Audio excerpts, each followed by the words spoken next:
We're Designing Spaces, the show that's all about you and your space, your home and surroundings. I'm Debbie Marie. And I'm David Jones. And it's so good to have David back. We missed you. I missed you too. I love what you've done with the place since I was gone. We didn't change anything. Oh, okay. Well, it's great to be back. We are off to a great start with Do It Yourself, and we're going to do it better. Yes, and today it's tools, techniques, and tricks of the trade for homeowners who want to take an active part in home improvement. From A to Z, we've got you covered. From the art of pool maintenance to the zen of garden hoses and extension cords. So stick around and see it all right here on Designing Spaces.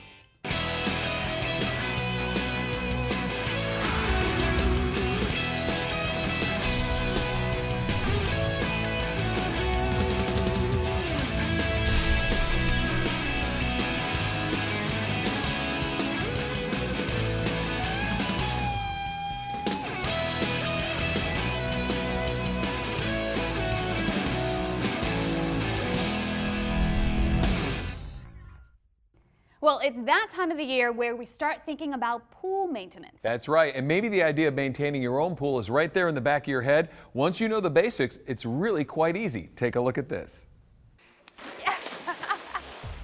You enjoy your pool, but you also are looking for ways to reduce the monthly bills. The idea of maintaining the pool yourself has been in the back of your mind for a while now. But what do you really need to know and do? How do you use the chemicals and know when to use them? Designing Spaces is always on the forefront of DIY, so why not the pool? The pool guy would use these tubes and things to test the water, and it looked really confusing and complicated. But now I really don't think it's that difficult. I can keep the top layer of the pool clean myself, but I think if I had a little more knowledge, I could clean this entire pool myself. Hi, Amy. Hey, How Steve. you doing? Good, how are you? Good, good. How's this going? Well, it's going okay. I could use a little help. All right. Meet Steve Dietz from Aqua Chem Pool Care. Today, Amy is about to learn how to take care of her pool with confidence. Well, it can be very confusing taking care of your pool, so we're going to try to simplify it a little bit for you. Okay. All right, it all starts with one simple step, and that's a test. Take this little strip. We're going to dip it in the water.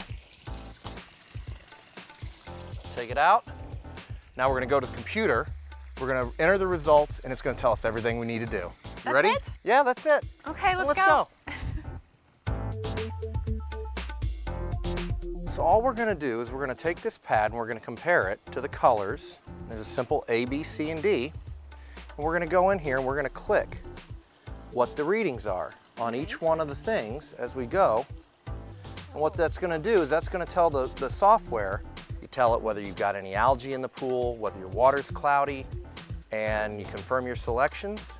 And it's going to do all the calculations and all the chemistry and all the work, and then it's going to tell you what you need and how much of it you need and when to put it in. That is great. Yeah. Makes it nice and easy for someone like me to... Much easier. Yeah.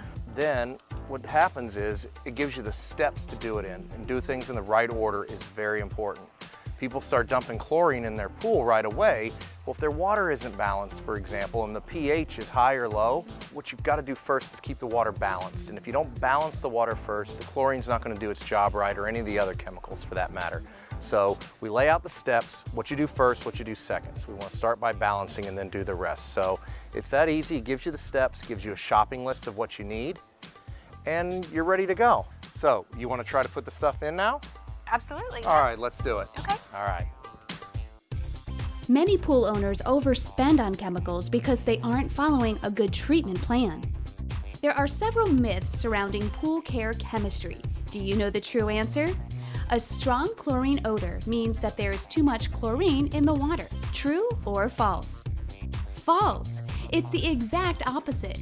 The chlorine has been used up and the smell is the byproduct. Here's another.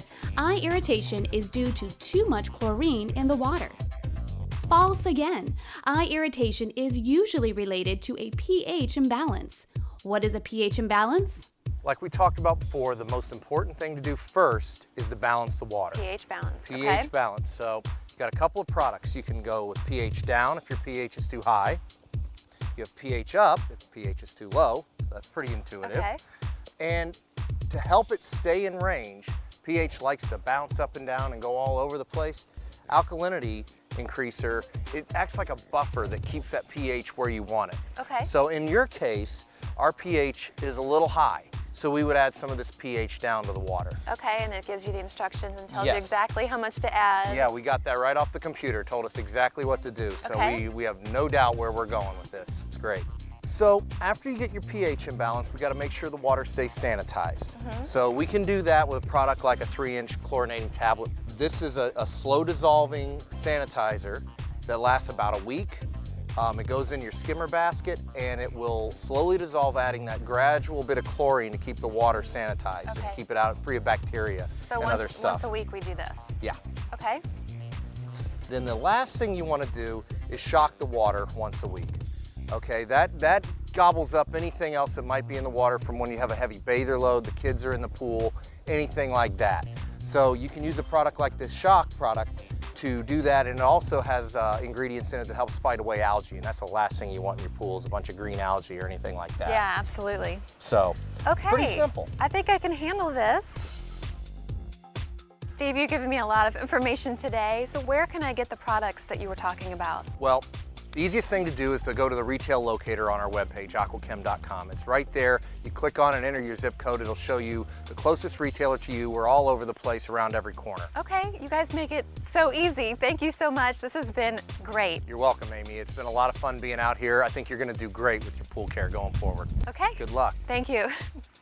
To learn more, be sure to visit aquachem.com. To see this portion of Designing Spaces again, visit designingspaces.tv. Be a friend on Facebook at facebook.com/dspacestv.